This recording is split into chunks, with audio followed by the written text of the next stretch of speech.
नए नए युवा नए नए रोजगार की तरफ कदम डाल रहे हैं, चाहे फार्मिंग सेक्टर हो या बिजनेस सेक्टर हो। दोस्तों आप सभी को बता दें, गूगल सर्च के मुताबिक अब जो है भारत में बिजनेस पर काफ़ी लोग सर्च कर रहे हैं कि बिजनेस कैसे किया जाए, वो फार्मिंग कैसे किया जाए, बिजनेस कैसे किया जाए। तो नौकरी की तरफ कम लोग रुझान कर रहे हैं। तो ऐसा देखने को पहली बार मिला है 2022 में। इसका मतलब ये होता है कि अब हमारा देश बदल रहा है।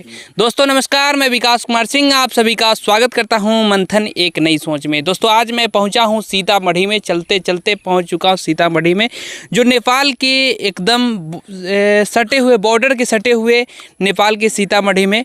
और आज की इस एपिसोड में आप सभी किसान बंधु को बकरी पालन पर देखने को मिलेगा कई सारी नई नई जानकारी। तो हमारे साथ भाई साहब हैं, यहाँ पे आ जाइएगा सर। बहुत बहुत स्वागत है रजनीश भाई आपका हमारे इस चैनल में। हमारे जो दर्शक बंधु हैं उनको एक छोटा सा परिचय दीजिए। 4 महीनों के बाद लोगों से मुलाकात हो रहा है आपका। जी सर, बहुत अच्छा लग रहा है और आपका भी स्वागत है मेरे फॉर्म पे विकास जी। 4 महीने के बाद सर अब यहाँ पे आए हैं, इस रास्ते से गुजर रहे थे तो हम सोचे कि रजनीश भाई से भी मुलाकात कर लिया जाए। कैसा लग रहा है सर 4 महीने के बाद? कुछ बदलाव क्या क्या किए हैं आप अपने फॉर्म पे? बहुत बदलाव हुआ, तो आप देख ही रहे हैं, बहुत बदलाव हुआ है। बकरी पालन का व्यवसाय कर रहे हैं, करते हुए कितना समय अभी तो गुजर चुका है आपका? ये लगभग 1.5 साल के आसपास हो गया। 1.5 साल गुजर चुका है। क्या क्या बदलाव किए हैं सर? थोड़ा सा हम जानकारी लेना चाहेंगे, हमारे किसान बंधु भी जानना चाहेंगे कि इन 4 महीनों में क्या क्या बदलाव देखने को मिला आपके फॉर्म पे। बहुत बदलाव हुआ। अब तो अपना ब्रीड निकलने लगा धीरे धीरे।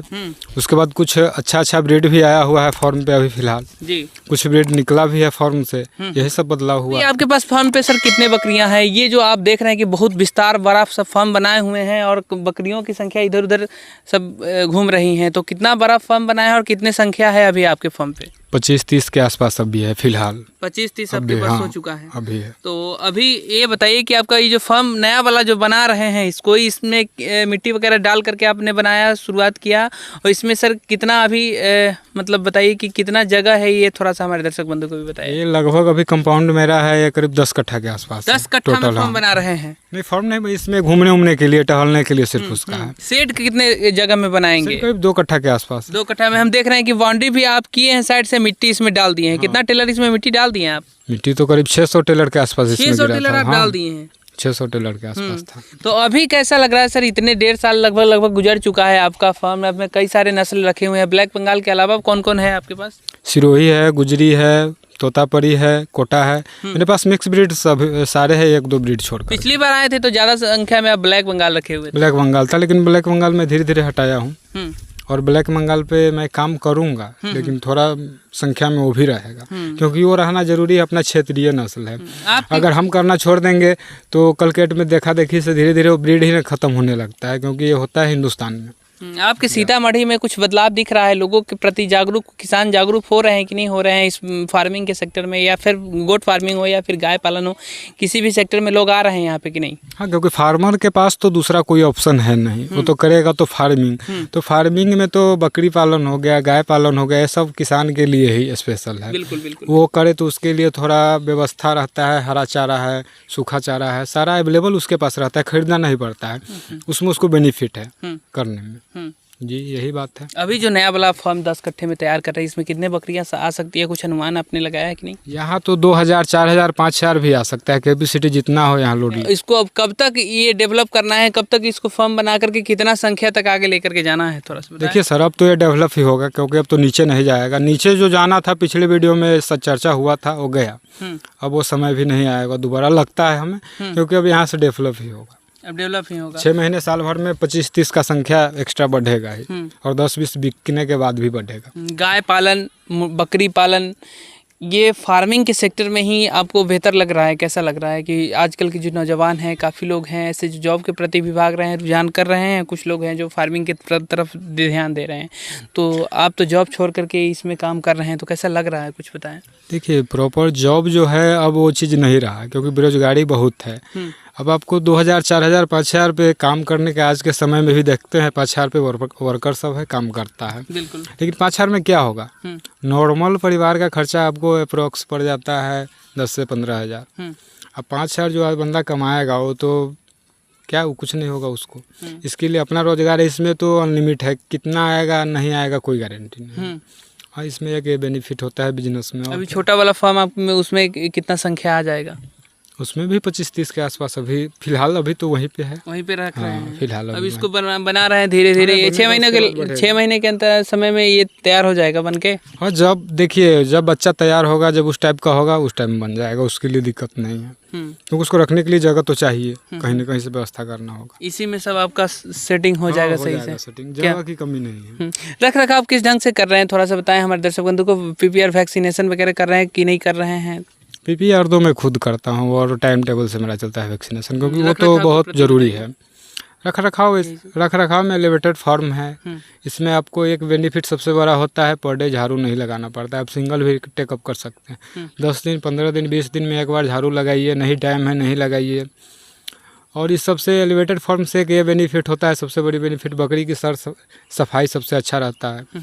और इसे नीचे बांध दीजिए, पता करेगा मैगनी में पेशाब करता है, उसमें बहुत इन्फेक्शन होता है ना। क्योंकि देखिए अधिकांश PPR जो है, मेरा जो तजुर्बा कर रहा है, डॉक्टर लोग तो कहते हैं, लेकिन कहते हैं अगर उनको करना पड़े तो पता चलेगा। यहाँ फार्मर को करना पड़ता है, क्योंकि एक बकरी है, अगर डॉक्टर आके मुझे सजेशन दे दिया हाँ ऐसे करिए वैसे करिए, ठीक है, अगर मोटिलिटी हुआ तो मुझे नुकसान हुआ, डॉक्टर तो नहीं भरेगा। लेकिन डॉक्टर खुद बकरी पाल करके 1-2 पीस देखे तो उसे पता चल जाएगा यहाँ क्या होता है फार्मिंग। सही बात है, कहने और करने में बहुत अंतर होता है। जब आप खुद करके देखिएगा तब पता चलेगा कि क्या होता है, क्या नफ़ा होता है, क्या नुकसान होता है, तब समझ में आता है इंसान को। और मेरा तजुर्बा अभी 1.5 साल में यही कह रहा है, बकरी का 95% जो बीमारी होता है उसके पेशाब के कारण होता है। क्योंकि वो आपको कई प्रकार का गैस बना देता है और वो इतना भयंकर रूप लेते वो PPR में बदल देता है और वो खतरनाक। PPR तो हमारे समझ से ऐसा कोई वायरल फ्लू नहीं है जो हवा में घूम रहा है। हवा में अगर घूमता तो कहीं से कहीं जा सकता था। और मैं स्टडी भी उसके बारे में किया तो उसे यही पता चला, क्योंकि ज़्यादातर पेशाब के कारण आपको निमोनिया, PPR, अनसंट, ये सब। चराई पर आप बकरियों को रख रहे हैं। हाँ। तो चराई पर कहा जाता है कि चराई पर जो लोग रखते हैं बकरियों को, हरा चारा देते हैं अगर, तो उनकी बकरियां तंदुरुस्त रहती है। तो आपकी बकरियां में तो कोई तरीके का कोई परेशानी नहीं दिख रहा होगा? कोई परेशानी नहीं दिख रहा। जो किसान अगर कहते हैं कि हम 5 लाख रुपए, 10 लाख रुपए इन्वेस्टमेंट करके बनाए हैं, अपने फार्म पे रखते हैं बकरियों को, देख सकते हैं कि चराई पे रख रहे हैं और किसी तरीके का परेशानी इनको नहीं दिख रहा है क्या? कोई परेशानी नहीं। तो इसमें सर और क्या खर्च आ रहा है, थोड़ा हमारे दर्शक बंधु को बताएं, पर बकरी के ऊपर कितना खर्चा आ रहा है आपका? देखिए मैं वैसा बजट आज तक कभी किया नहीं, क्योंकि मैं उतना खिलाता ही नहीं, क्योंकि दिन भर घास उस खाता है। क्योंकि यहाँ घास पर्याप्त मात्रा में। मतलब कह सकते हैं कि जीरो खर्च है आपका? जीरो खर्च नहीं, कुछ तो पड़ता है, सप्लीमेंट वगैरह है, उसमें आपको लीवर टॉनिक, कंसल्ट, हम सब कुछ टाइम टू टाइम अपडेट करते हैं। तो लगभग रखिए ना महीने का 1500-2000 रुपये। 1500-2000 रुपया में आप 20 बकरियों को वगैरह सारा कुछ रहता है। तो 20 बकरियों को पाल रहे हैं, इतने में 2000 रुपये में देख सकते हैं कि 20 बकरियों को आप पाल रहे हैं।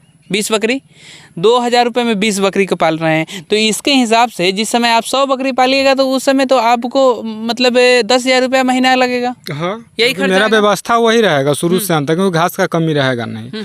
और आदमी तो कहने कि जिसके पास है ही नहीं हरा चारा वो खिलाएगा क्या, सबसे बड़ी बात ये है। तो कहबे करेगा मेरा खर्चा 30 रुपये आता है मिनिमम, अगर हरा चारा नहीं है उसको 20 रुपये 25 रुपये खर्चा आना ही है, आएगा। हाँ, लेकिन मेरे पास ऐसा कोई समस्या नहीं है। नेपियर वगैरह आप लगाए हुए हैं अपने फार्म पे? में नेपियर देख रहे हैं, सब में तो नेपियर ही लगा हुआ है। नेपियर तो हम देख रहे हैं कि काफी मात्रा में नेपियर आप लगाए हुए हैं। गाय को भी नेपियर देते हैं और बकरियों को भी नेपियर देते हैं। किसी तरीके का कोई दिक्कत नहीं, हरा चारा परिपूर्ण मात्रा में दीजिए, बकरियां एकदम तंदुरुस्त रहेगी खा पी करके। क्या? हाँ, क्योंकि पचाने में दिक्कत नहीं ना होगा। आप अनाज ज़्यादा खिलेगा पचा नहीं पाएगा, 1000 प्रॉब्लम आएगा बकरी को।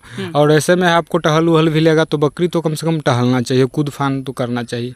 अब उसको किसी बंद कमरे में रख के दाना खिलाइए सिर्फ, उससे नहीं ना होगा। इसके साथ साथ और क्या दे रहे हैं अपने फार्म में रख करके? फिर क्या देते हैं? सप्लीमेंट वगैरह, मिनरल हो गया, आपको कोई liver tonic, time to time जो चीज़ हुआ वही चीज़, मिनरल वगैरह यही सब चलता है। और क्या चलेगा, यही सब देते रहते हैं। मतलब अब इस किसी तरीके का कोई दिक्कत आपको नहीं कोई दिक्कत नहीं, अब कोई दिक्कत नहीं। 1.5 साल के अंदर तो आपको लाए थे उसी टाइम जो हुआ उसके बाद अभी तक तो ऐसा कुछ देखने को नहीं मिला है मुझे। देखने को मिला है लेकिन कुछ हुआ नहीं है। अब खरीदारी करना है भाई साहब की, इसी को आगे बढ़ाना है? नहीं, खरीदारी नहीं, क्योंकि मेरा अभी आपको लगभग 15 बकरी जो है नेक्स्ट मंथ में या उससे नेक्स्ट मंथ में बच्चा दे देगी। तो ऑटोमेटिक है 15 का, कम से कम 30 तो होना ही है। अच्छा, इतने 1.5 साल में जब 1.5 साल के समय हो बीत चुका है, तो हम जानना चाहेंगे, हमारे किसान भाई भी जानना चाहेंगे कि कुछ इनकम वगैरह, कुछ कमाई उमाई हुआ है कि नहीं हुआ है? हाँ, करीब 2-4 बकरी तो सेल हुआ था। हाँ, 2-4 बकरी मतलब सेल कुछ हुआ। कमाई हुआ? पता नहीं चला, क्योंकि अभी क्या पता चलेगा, अभी उससे ज़्यादा मेरा खर्चा हो चुका है। तो धीरे धीरे जब तक बजट नहीं आएगा तब तक जेब में तो आने का कोई चांस ही नहीं, क्योंकि अभी तो बढ़ रहा है। जब सीमित मात्रा में होगा, जब हाँ इतना है रोक देंगे, उसके बाद बचत बुझाएगा। अभी तो कोई बेनिफिट ऐसे भी इसको आप साइड बिजनेस लेकर के चल रहे हैं, इसके साथ साथ आपका खेती भी है और कुछ काम भी है, गाय पालन भी है, तो सब पशुपालन के क्षेत्र में है, तो साथ साथ कर रहे हैं इसको भी क्या? हाँ, सब काम उसी में चल रहा है। और काम क्या क्या है आपका? और काम क्या है, गाय पालन है, यही है, इधर उधर घूमना फिरना, और क्या काम रहेगा। हाँ, यही सब करते रहते हैं। पूरी तरीके से जो है कि एग्रीकल्चर के फील्ड में है या इसी में आगे बढ़ना चाह रहे हैं। अच्छा, एक बात बताइए सर, यहाँ पे पुआल वगैरह आप लगाए हुए हैं, इस तरीके से रखे हुए हैं, तो ये सड़ती वगैरह नहीं है क्या? नहीं, वो नहीं सड़ेगी ना, कभी नहीं सड़ेगी। पानी ऊपर से नीचे चला? हाँ, ऊपर से नीचे, वैसे तो पन्नी उन्नी लगा हुआ रहता है ना, दिक्कत खिलाने के लिए रखे हुए हैं यहाँ पे? नहीं, पुआल तो गाय के लिए, गाय के लिए रखे हुए हैं। अच्छा, इसको भूसा देते हैं? हाँ, भूसा है आपको, दलहनी भूसा हो गया, गेहूं का भूसा हो गया, ये सब खाता है। फार्म में रखते हैं तो? हाँ। अच्छा, बरसात का समय जब होता है, जो बरसात के समय में तो काफ़ी परेशानी होता है किसान बंधु को, बरसात के समय में किस ढंग से रखते हैं, क्या खान पान देते हैं, बताएं थोड़ा। ठीक है, परेशानी पिछले बार मुझे भी हुआ था, होता होगा, मानना पड़ेगा, क्योंकि मुझे अब नहीं होता है।